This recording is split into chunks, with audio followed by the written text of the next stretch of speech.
과연 이 대책이 올바른 진단일지 아니면 또 반복되는 악순환이 될지 걱정이 됩니다. 구독과 좋아요 부탁드립니다.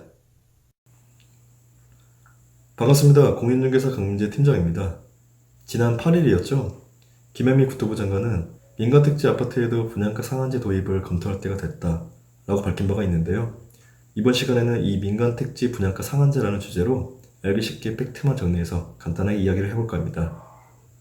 자, 그럼 일단 분양가 상한제라는 건 어떤 의미를 담고 있을까요? 쉽게 말해 과열된 부동산 시장에서 신규주택의 고분양가 문제를 차단하고 적정 가격으로 공급되도록 하는 제도를 의미합니다. 이런 의미의 제도를 도입하겠다라는 건데 요즘 분양 가격이 워낙 높게 측정되다 보니까 이렇게 가격을 낮춰서 분양을 하겠다라고 하면 그럼 누가 싫어하겠어요? 그런데 이건 그저 단순하게 접근했을 때의 논리일 뿐이고 실제 부동산 시장에서는 그렇지가 않죠. 과거 사례를 통해 먼저 이야기를 해볼게요. 2007년이죠. 민간 택지 아파트에도 분양가 상한제를 적용한 사례가 있습니다. 그때 일시적으로 안정화가 있었지만 몇 년 뒤에는 가격이 폭등하게 되었고 마침 또 금융위기와 주택경기 침체가 맞물리게 되면서 그 이후 2014년까지 유지하다가 사실상 폐지되었고요. 그럼 왜 정부에서는 이 제도를 다시 도입하려는 걸까요? 여러 이유가 있겠지만 압축해서 세 가지 정도로 생각해 볼 수 있어요. 첫 번째, 서울 집값의 변동량과 거래량, 그리고 두 번째, 높아지고 있는 아파트 가격에 반복되는 순환, 세 번째, 후분양 제도를 막기 위한 수단. 이렇게 세 가지로 생각해 볼 수 있는데 우선 첫 번째 이유였던 서울 집값의 변동량과 거래량이라는 부분은 어떻게 보면 우리나라에서 부동산 시장의 기준이 될 수 있는 지역이 서울, 특히 강남권이잖아요. 최근 들어 이 강남권 아파트를 비롯해서 서울 지역 아파트의 가격 상승 조짐이 보여졌고 그에 따른 거래량 역시 늘고 있다는 이유로 해석이 됩니다.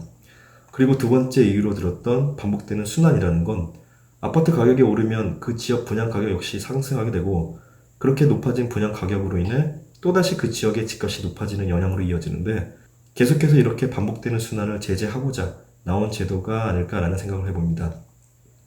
마지막 세 번째 이유로는 주택도시보증공사인 허그의 분양가 규제를 피하기 위한 수단으로 후분양 제도를 선택한 재건축 단지의 분양을 막기 위함일 수도 있습니다. 여기서 중요한 건 이 분양가 상한제의 적용 대상 기준인데요.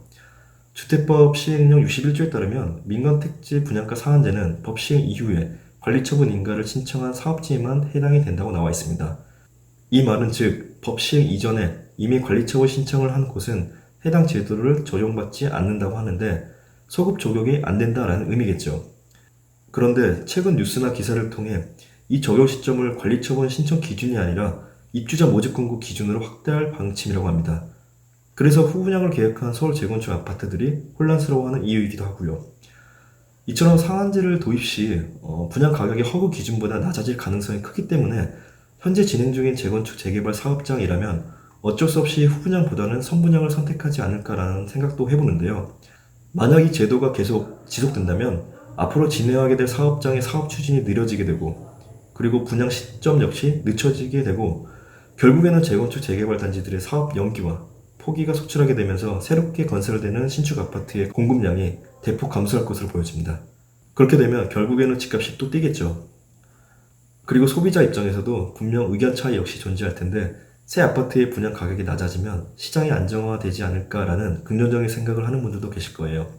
반대로 이러한 제도로 인해 사업 추진 과정에서 가격 협상이 제대로 이루어지지 않게 되고 그로 인해 재건축 재개발 사업 추진이 어려워지겠죠. 그렇게 되면 아까도 말씀드렸지만 새 아파트를 찾는 수요에 비해 공급량이 현저히 낮아지게 되니까 이는 곧 높은 프리미엄으로 형성되지 않을까라는 우려의 목소리도 나오고 있습니다. 이처럼 민간택지 아파트의 분양가 상한제를 도입하게 된다면 단기적으로 봤을 때 기존 아파트의 수요는 신규 아파트에 청약을 하기 위한 수요자로 바뀔 수밖에 없는데요.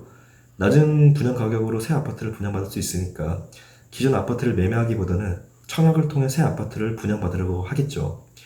결론은 기존 아파트의 수요 억제를 통해 가격 상승을 잡겠다라는 정부의 대책이라 볼 수 있는데요. 과연 이 대책이 올바른 진단일지 아니면 또 반복되는 악순환이 될지 걱정이 됩니다. 지금까지 부동산 플랜 강민재 팀장이었고요. 본 영상이 도움이 되셨다면 구독과 좋아요 그리고 알람 설정 부탁드립니다. 다음 시간에는 더 알찬 소식들로 찾아뵐게요. 감사합니다.